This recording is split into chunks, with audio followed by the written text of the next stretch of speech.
day. Special thanks to our live studio audience. We have members of the American Heart Association and top ladies of distinction with us. And we'll talk to them in just a little bit. Okay, so what chili is to Texas, what clam chowder is to New England, gumbo is to Louisiana, and of course Houston. All kinds of things can go into it, but first you have to master the rules of the Roux. Gumbo is so rich in culture that it actually has its own movie. Did you hear me? It has its own movie, yes. All right, Alyssa Rachelle is the director of the movie Gumbo. She's also joined by Timothy Malcolm, dining editor with the Houstonia magazine, Chef Ryan Savoy, St. Arnold's Brewing, and Chef Manny Viveros with Roux. Hello there. Okay, so I'm just going to ask you, because I can think of all kinds of things a movie can be made of. Right. But you decided, okay, let's make a movie about gumbo. Yes, Starring I did. Gumbo. Right, exactly. How'd that come about? Now, actually, at the time, I didn't know how to make gumbo. I grew up eating gumbo, being from Port Arthur with family from Louisiana. I grew up eating it. My mom knows how to make it. My grandma makes it. So I never wanted to try to make it because it's so complex. Right. And so I said, well, I want to shoot my grandmother teaching me. I want to shoot my husband's uncle teaching him. And so I thought, well, where does it come from? Do other people make it differently? And before you knew it, there was a documentary there, absolutely. right? Because it's all kinds of great information. So much. All right, so you hit the ground running, and you decided you had to go kind of to ground zero, Louisiana. Absolutely. I went to New York area, New Orleans, also South Carolina, and of course Houston and Port Arthur. Okay, as a food editor, there are certain foods that just when you say the word, like watch, what is going to happen right now, watch, gumbo. Yeah, see, yeah, okay.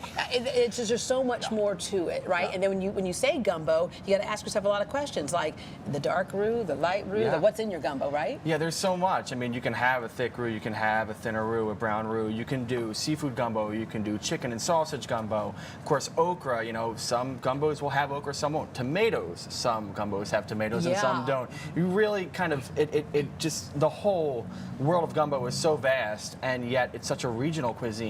And it dates back maybe 200 years or so. Absolutely. And it's this really great, comfort food of the Gulf, and yet it can really span a whole different kind of, ingredients and flavors. And I love when you talk about the regional thing. As much as it is called gumbo overall, if you were inland, you didn't have the seafood in there because you couldn't get it there, right? But of course, when you're on the coast, then you have the seafood there. Okay, so I'm going to ask you, Manny, to gumbo or to okra or to not okra? We don't do any okra. No okra. No okra. Is it because you just don't like okra? No, because our gumbo it's a little different. Like he was saying, it's really open to different ingredients. Yeah. In our gumbo, we don't put okra, but we put. What do you have against okra, Manny? I love okra. I do love okra. I love okra. But it speaks to, again, the things that you can put in it, and some things that aren't so common. For example, being at St. Arnold's, you're throwing a little. Oh, we've got our beer in there for sure. Yes, yes. You can drink and eat all at the same time, right? Speaking of St. Arnold's, we've known as a brewery for a long time, but not long ago opened up a restaurant as well. Yeah, we've been open for about 7 months now. We've had food in the older facility going on about 6 years now. I've worked for them for 6 years. But our newer facility just opened about 6-7 months ago, and it's been going great. Yeah, and as we say with the gumbo, you do what's kind of regional and local and around you. We see that in the beers too. Oh, for sure. Yeah, yeah. We're very, very Texas-centric with a lot of the things that we make. All right, Manny, what's in this gumbo that we have in front of us? Well, this gumbo we use jalapeno sausage instead of okra. Not gonna eat. Okay, cool. Thank you. And also we have a Gulf shrimp and jumbolone crab meat. Okay. And you're gonna taste the little spice to it because we have cayenne pepper in there, and plus the jalapeno sausage that give the extra kick in the gumbo. This is so good. Okay, so in doing your documentary, the battles that we talked about, okra versus no okra, what did you find? It's a mix, and you have some people that truly believe that it's not gumbo unless you have okra in it. Because as we found and as we know that gumbo gets its names derived from Africa, meaning okra.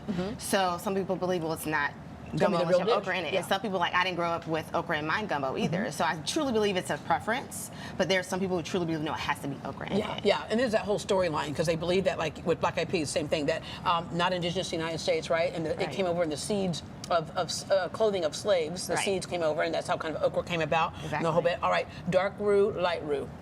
I think the darker the roux, Me too. I grew up with the darker roux. Yeah. You know, and then there are people who say, you know, they look at the color of the gumbo to say if it's really gumbo or if they're gonna eat it or not. But during this documentary, I've had gumbo of lighter roux, not too light, but like a caramel brown color or darker roux, and it still tastes good. Yeah, and we have an example of a lighter roux over here.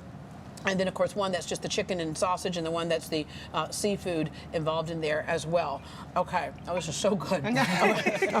All right, you also interviewed several chefs and people who kind of have some roots as well. You met one woman who is pretty amazing, and she's what's the name? Dookie Chase Restaurant. Mrs. Leah Chase in New Orleans. She's definitely a person that everyone says you have to interview. She's just turned 96 years old and been the staple, like a Creole legend in New Orleans. She almost invented gumbo. Absolutely, a very good gumbo. And hers is actually a caramel. She always says that the roux has to be the color of her skin, which is copper brown skin, no darker.